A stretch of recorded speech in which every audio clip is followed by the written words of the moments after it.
코미디언 배연정이 72세의 나이로 세상을 떠났다는 비보는 온 국민을 슬픔에 빠뜨렸다. 그녀는 오랜 세월 한국 대중들에게 기쁨과 웃음을 선사한 인물이었다. 그녀가 무대에 오르면 모두가 웃었고 그녀의 익살스러운 표정과 재치 있는 말투는 시대를 초월한 유산으로 남았다. 그러나 이제 그녀의 목소리는 들리지 않고 그녀의 웃음은 더 이상 무대를 밝히지 않는다. 가족과 팬들은 이 현실을 받아들이기 어려워하며 그녀가 없는 세상을 상상할 수 없다고 입을 모은다.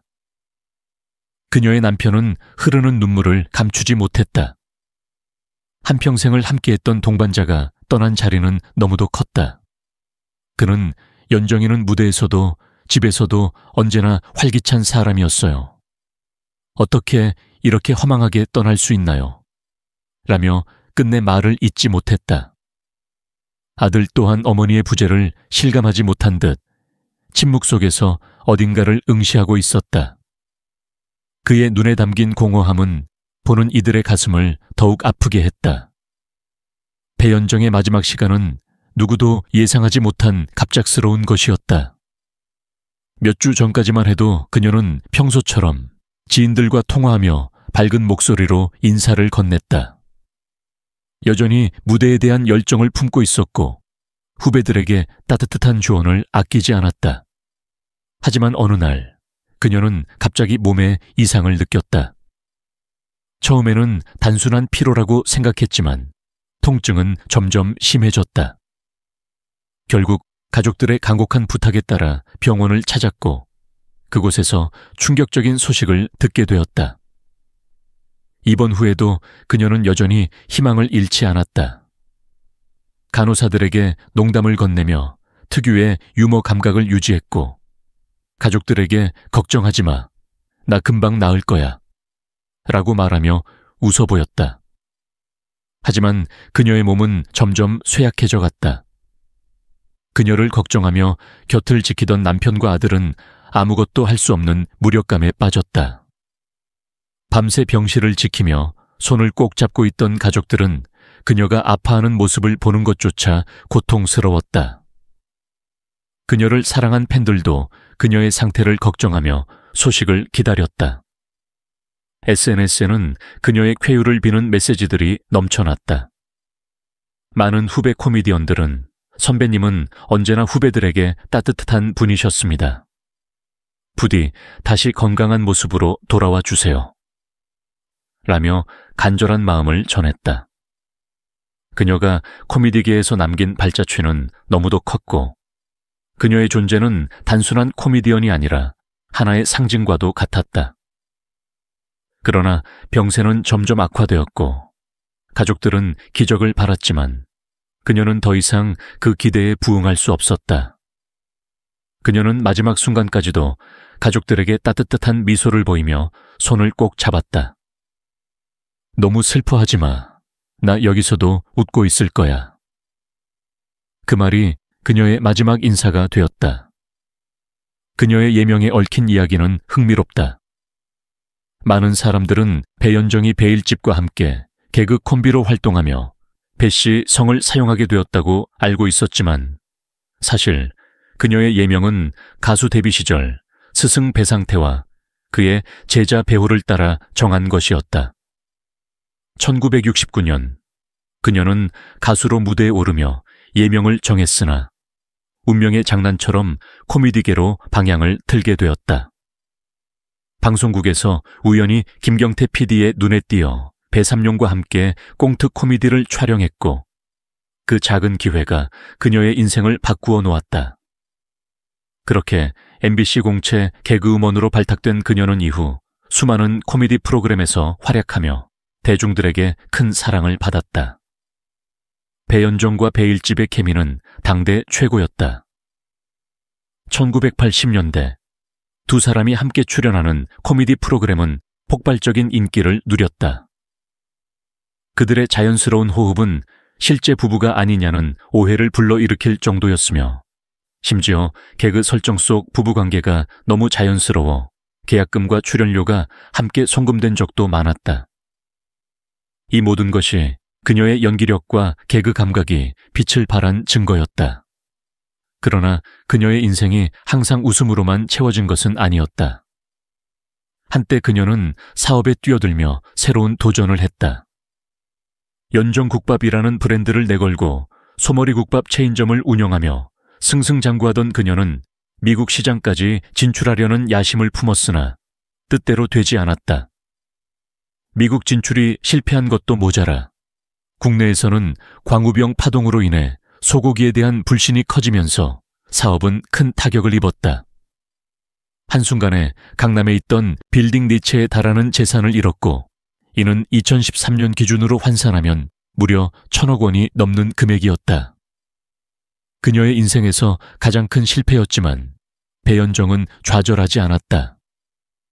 경기도 광주시에서 국밥집을 이어가며 다시 일어설 방법을 모색했고 홈쇼핑을 통해 소머리곰탕을 판매하는 등 끊임없이 도전했다. 젊은 시절 그녀는 뛰어난 미모를 자랑했다.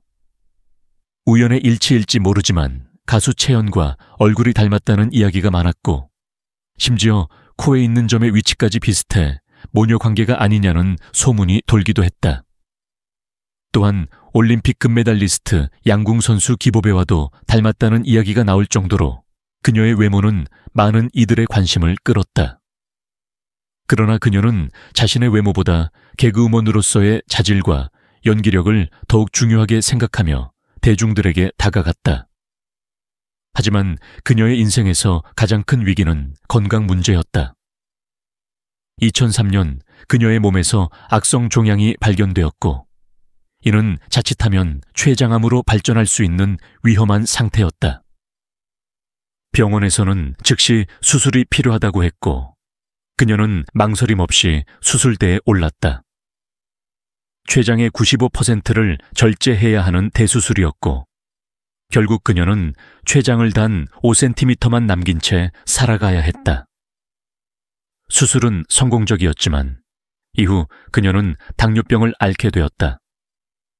그래도 그녀는 긍정적인 태도를 잃지 않았다. 2018년 SBS 좋은 아침에 출연해 당시를 회상하며 병원에서 집에 돌려보내주지도 않고 바로 수술실로 직행했다. 그만큼 췌장암은 시간과의 싸움이었다.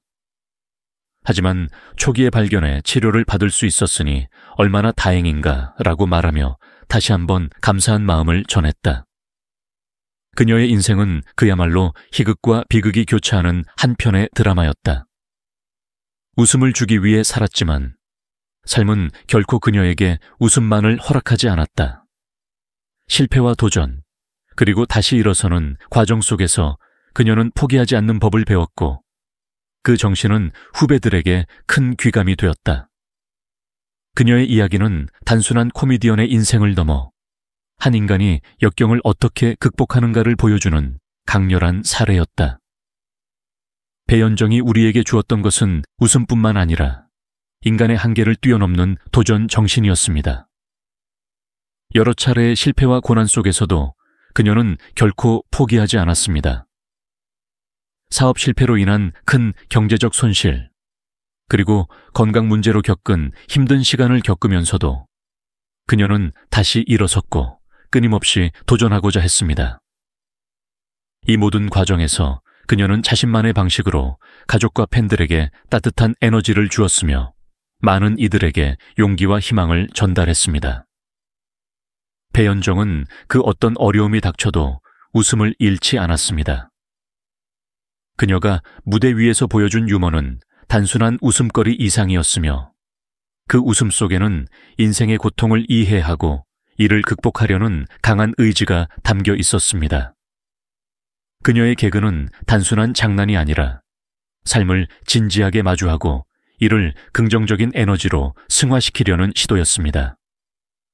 그 덕분에 많은 사람들은 그녀를 존경하고 사랑하게 되었으며 그녀가 남긴 유산은 웃음과 함께 따뜻한 삶의 지혜가 되었습니다.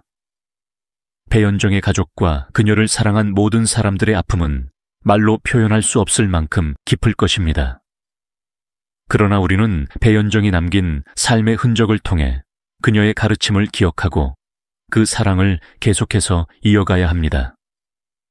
그녀의 웃음, 그녀의 삶, 그리고 그녀의 긍정적인 태도는 이제 우리가 배워야 할 중요한 가치가 되었습니다. 그녀는 단순한 개그우먼을 넘어 우리에게 삶을 긍정적으로 살아가는 법을 일깨워준 위대한 인물입니다. 배연정의 삶을 기리며 우리는 그녀의 유산을 계속해서 소중히 여겨야 합니다.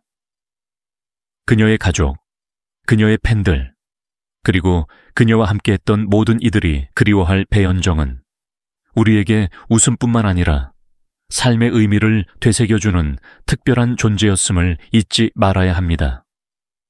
그럼으로써 우리는 배연정이 남긴 사랑과 희망의 메시지를 함께 나누고 그녀의 길을 계속해서 걸어가기를 다짐할 수 있을 것입니다.